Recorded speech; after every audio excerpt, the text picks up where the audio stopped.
Hello YouTube friends, आप देख रहे हैं बीके चैनल। और ये है रॉयल एनफील्ड का ब्लॉकेड। पिस्टन को अंदर डाला जा रहा है।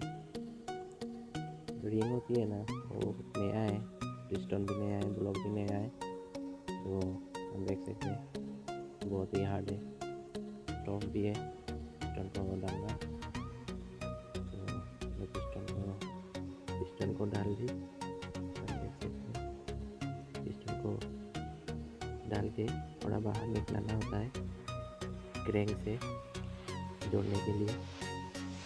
तो क्रैंक से जोड़ने के लिए तो पिस्टन को थोड़ा बाहर निकला के उसके बाद क्रैंक से जोड़नी होगी। तो इसलिए थोड़ा पिस्टन को बाहर निकला के रखा हुआ है, आप देख सकते हैं। तो क्रैंक से अभी जोड़ा जा रहा है। पिस्टन को क्रैंक से जोड़ने के लिए लॉक होती है और बुशिंग भी होती है। तो बुशिंग को पुश करके उसके बाद लॉक होती है, लॉक को डालना होता है। तो हम देख सकते हैं साइड में हमने कपड़ा डाला, क्योंकि जो लॉक हम डालने वाले हैं वो लॉक बहुत ही पतला सा है।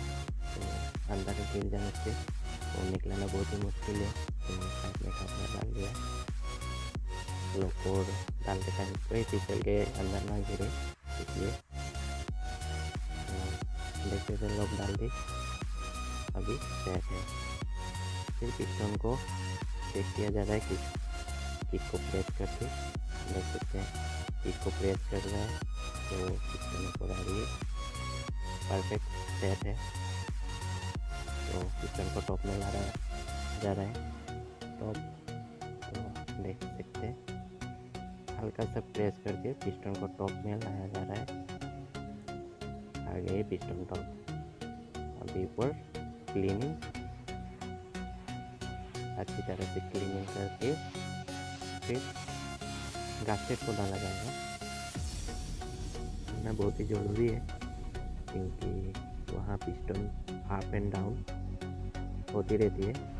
तो थोड़ी सी भी मतलब धूल मिट्टी थोड़ी सी भी होना नहीं चाहिए, इसका पूरा ध्यान रखना होगा। और गास्केट के ऊपर 3-1 ग्लो होती है, 3-1 ग्लो को लगाना बहुत ही ज़रूरी है, क्योंकि ऑयल वगैरह लीक ना हो। तो ग्लो को अच्छी तरह से गास्केट में चारों ओर सही तरीके से लगना बहुत ही ज़रूरी है। तो गास्केट में अच्छी तरह से ग्लो डाल दे 3-1। तो अभी तरह से फिर